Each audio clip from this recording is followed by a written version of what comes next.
সেই নীলাদ্রি শিমুল বাগান, সুনামগঞ্জ।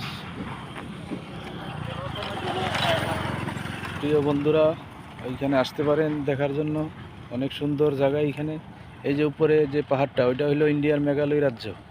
ওই যে উপরে টাওয়ার দেখা যাচ্ছে। আর এই যে জায়গাটা একটা মোটরসাইকেল আসতেছে, এবং এই যে এশিয়ার বৃহত্তম শিমুল বাগান যে লেখাটা, ওইটার সাথে এইখানে আপনার স্টেজ হয়েছিল। ওইখানে হানিফ সংকট আসছিল। ওই যে পিছনে যে মেঘালয় রাজ্যের যে পাহাড়, ওইটা স্পট ছিল।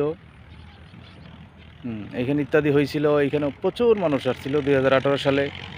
হ্যাঁ, সুনামগঞ্জ সার্চ দিলে পাইবেন ইত্যাদি।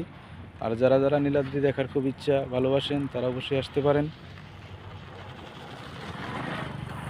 এই সেই নীলাদ্রি, সুনামগঞ্জ জেলার ঐতিহাসিক পর্যটক এরিয়া। আশা করি সবার ভালো লাগবে। এখানে ঘুরতে আসতে পারেন। ধন্যবাদ বন্ধুরা, আসসালামু আলাইকুম।